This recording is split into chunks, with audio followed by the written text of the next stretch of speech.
guys! So, ngayon, may isa dito nga board. Ayan. Gusto niya daw gumala. Kasi naboboard na daw siya. Gusto po ako maglalaan. Ano maglalaan? Ayan, kaya hindi ko siya pinapa-audition sa mga kids show. Kasi hindi siya marunong mag-Tagalog. Gusto ko sana siyang ipa-audition kasi lagi siyang nagti-TikTok. Kaya guys, ano bang pwedeng itawag maliban sa guys? Napaka-common naman eh.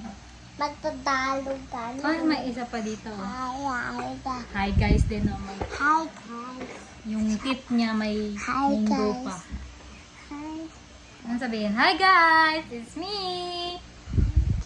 Kung marunong talaga ko mag...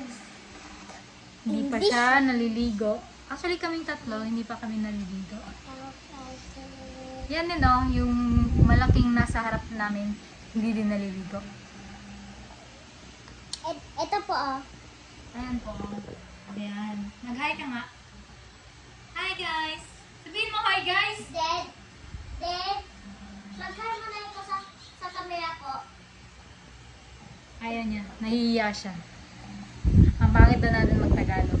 Feel ko corny. Pag napanood natin ito, corny. Ano yung magtagalog eh. Ayaw niya mag-Tagalog. Ano sabi mo?